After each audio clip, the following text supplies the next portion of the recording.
Hey everyone, Swain Sparks here with Fruits and Berries. Hey, RHFC, Reaching Hands for Christ.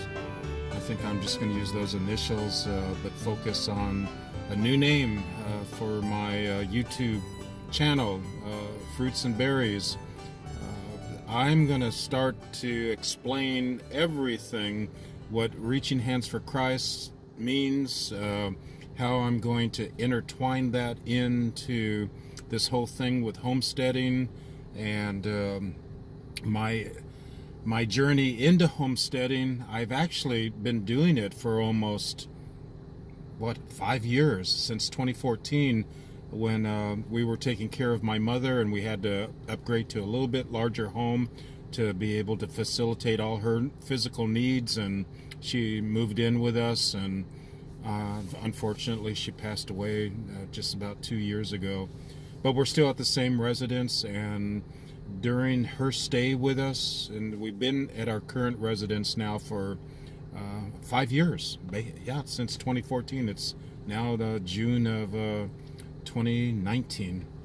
And anyway, it has just been a ride. And one thing that my mother, Marilyn Getty, loved to do all her life was to plant vegetables and boysenberries, living in Southern California, that is, and citrus trees and cherry trees and figs and plums and apples. And I grew up with all that and distanced myself from all of that.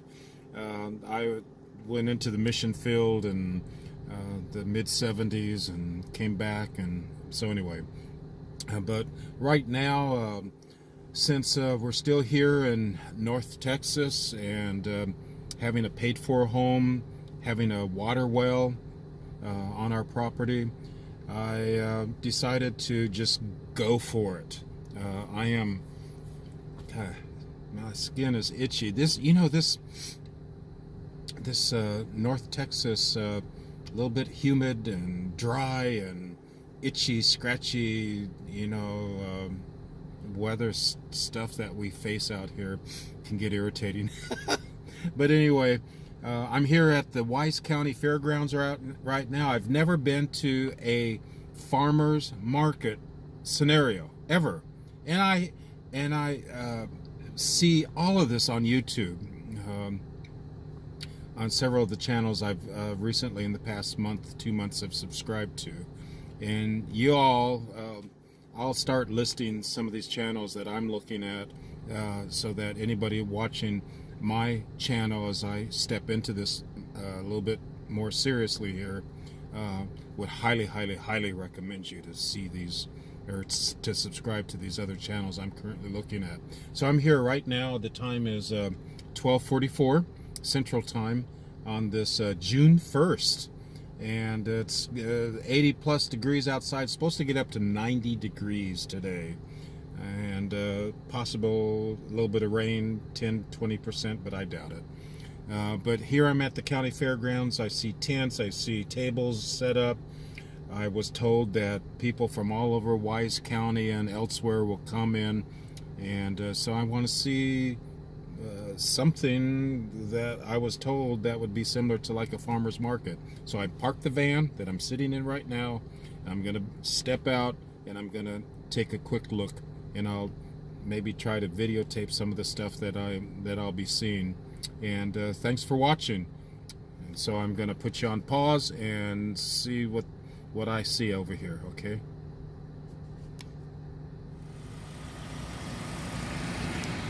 Well, here at the county fairgrounds, and you know what? I don't think this is a farmer's market. I think this is a barbecue market. I am just seeing just a ton, and I mean massive vehicles and RVs here, and everything seems to be Texas barbecue. Not a bad thing. The problem is it's not a farmer's market. It's a beefsteak market. And when you're in Texas, this is what you love to have and eat and barbecue. So much for my farmer's market take. So I guess I got a little bit more researching to do to find out where everybody meets near where I live out here in New Fairview, Texas, that would possibly be posting their veggies and produce to sell on the side of a typical farmer's market. But anyway, this is Wise County Fairgrounds here in Decatur, Texas, and it looks like everybody's happy, and boy does it smell great. But it's not a farmer's market. Anyway, thanks for watching. Please hit the button to subscribe. I'm just stepping into this, and I am excited about what God is going to do in our lives here on the homestead here in New Fairview, Texas. God bless everyone. Bye-bye. Wow, I just finished that video clip, and I'm here back in my van driving. So I'm sort of like holding the camera on one thing and making a turn here on Prescott Road here in Decatur, Texas. Because if I'm going to do this farm thing, this homestead thing, I really have to, I guess, step out and not rely on other people to sort of guide and let it happen in my life. I'm going to have to make it happen. Here's a bunch of firewood for sale. Awesome. By the way, we have a wood-burning stove where we live, and I'm getting low on wood, even though we're in summertime. Maybe that firewood would be very cheap to buy. I'm glad I saw that. I'm going to check that out maybe. But anyway, I'm driving behind a truck there, a Dodge truck that just is in front of me. Not that one, but the one in front of me here, this blue one. It's got, it looks like it has a bunch of bullet holes in the back. That's Texas for you. You know, as if you were looking how I look at right now, I don't have a Texas hat on. I'm in shorts with tennis shoes on. Looks like I'm from Southern California. Actually, that is where I came. But here it is. Here is the Decatur Garden Center. So I want to make this trip worthwhile. I have one desire and one desire only, and that's to see if they still have any nectarine trees available. I know it's very late in the season to plant, but out of our orchard of fruit trees here on the homestead, that is one tree that we do not have. So I'm gonna talk to whoever it is here I can talk to, see what they have, anything remaining, and make sure that it's still viable to plant at this late in the season. I don't want the tree to die on me. So this garden center, I discovered it, that's sad to say. Actually, I lived out here for 5 years, and I'm just now seeing this place, but it's huge, and just full of plants and veggies, and the greenhouses over there, and they have tons of trees, and it's really nice. You could spend maybe several hours out here walking through all their greenhouses and everything. So anyway, I'm gonna cut this off, and I'm gonna go take a walk and see what I can find. Okay, I'm out here in their Decatur Garden Center. A lot of pecan trees here, awesome.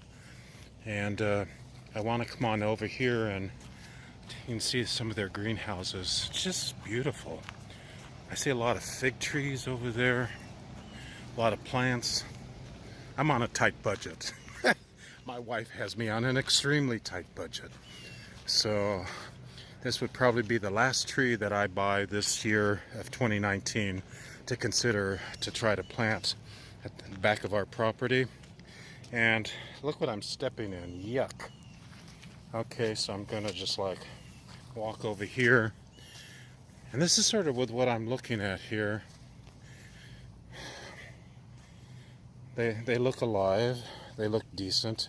You can tell they've been here. This is rhubarb. What is this? This is that's a plum. 34 bucks. That's what they're averaging here, $34. Come on, where's the nectarine trees? What's this red globe? Oh, peach. Well, I've got 3 peach trees already, so I don't need another one right at the moment. Are these the these look like to be the nectarines. Okay. I'm not going to get away with it. It's going to be 34 bucks no matter what. I didn't want to. Looks like an apple tree. Okay. So I think I'm going to go back and get a cart and get one peach tree, but I'm going to ask how they feel about planting this late in this. I know they want to make money, but how?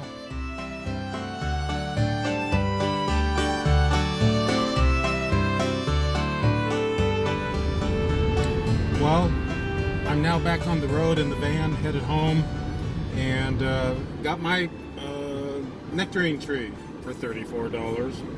And I got a 40-pound bag of really healthy topsoil.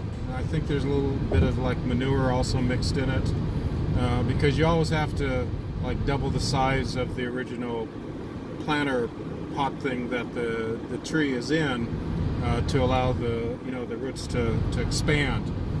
So I met Jesse, on that last segment there. When I paused it, I thought he was going to be upset because I was videotaping. Actually, he was very helpful. He's one of the gardeners there at the Decatur Garden Center. Just a really nice guy. He was telling me that he has several fruit trees on his land, and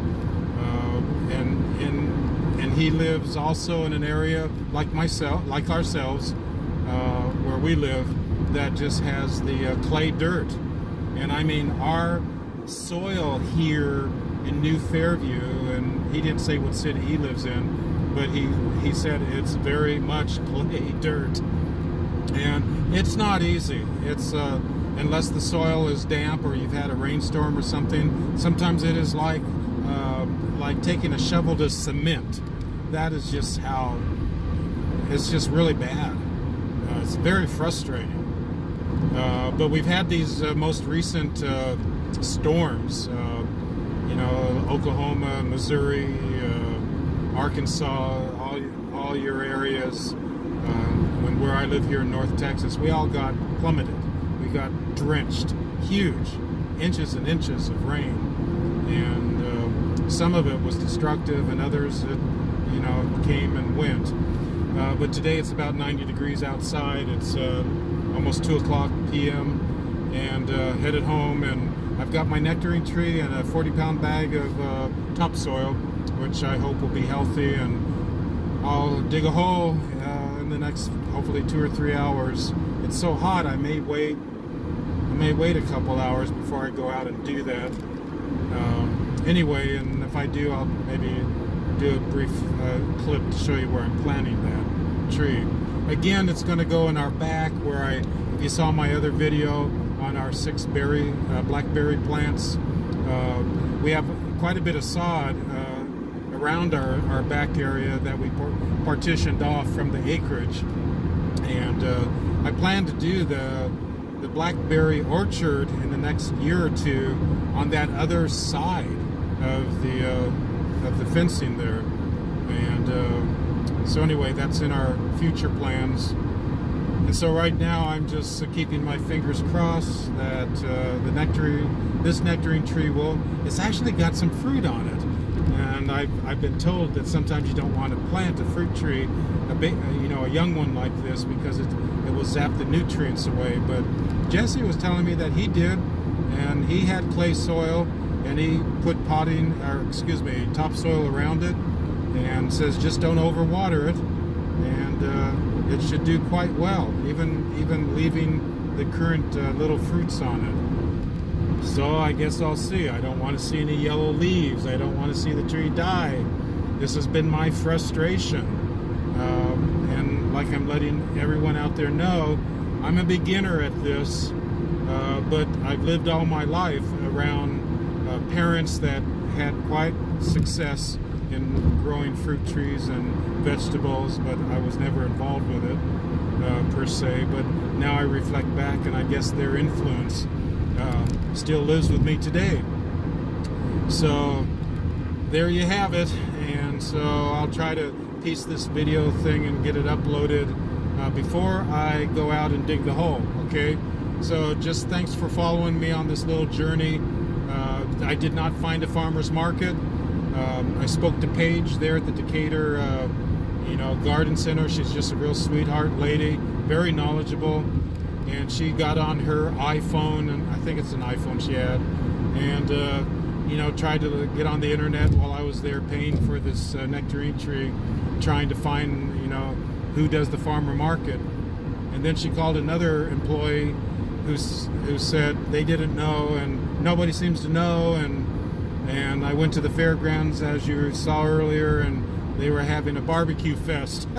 I believe it was, it says the Eaton Kickoff. That's what I read.